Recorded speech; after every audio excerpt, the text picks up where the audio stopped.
আমি রান্না করছি লতি তরকারি আর এই যে কয়েকটা মাছ আসলো সেগুলো বোনা করুন আর রান্না করুন হলাম শাক। এই যে বাটির ভিতরে যে শাক রাখা আছে গোটা শাক অনেকেরই পছন্দ।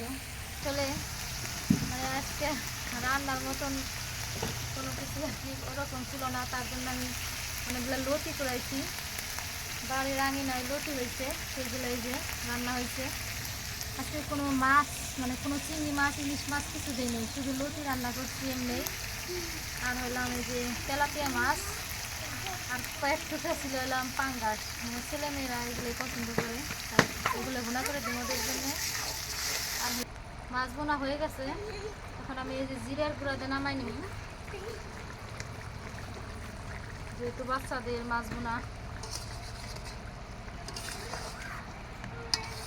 আমরা তো সব কিছুতেই খাইতে পারি, আর ওরা তো ছোটো মানুষ, ওরা খাইতে পারে না। তুইলে নিচ্ছি এক বালতি শাক, অনেক দিন ধরে খাইতে মন চাইতেছে গোটা শাক।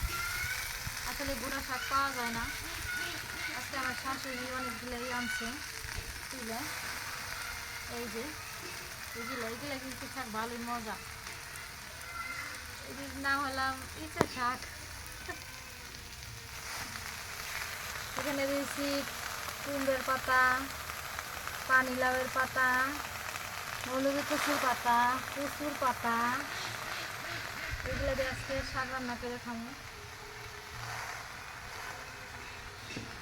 আসলে আমার এই গোটা শাকটা বেশি পছন্দ, অন্যান্য শাকের চাইতে অনেকেরই পুঁই শাক পছন্দ, আবার ওইভাবে পুঁই শাক পছন্দ না, আমার এই গোটা শাকটাই ভালো লাগে খাইতে।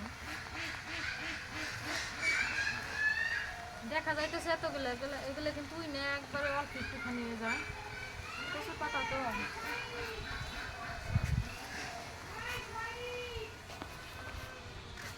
এই যে শাকগুলো প্রথমে উনায় নিছি, শাকগুলো উনায় নিছি যে তেলের পর বাগার দিব। প্রথমে নিলাম এই খাঁটি সরিষার তেল, শাক তো একটু তেল বেশি দেওয়া লাগে, তেল না হলে আমার মজা হয় না। তেল ঝাল লবণ শাকের সেরা। এখন দিয়ে দিব এই যে শুকনা মরিচ ফোড়ন,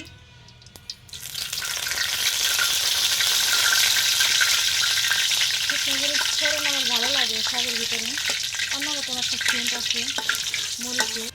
এখন দিয়ে দেবো এই যে রসুন বাটা,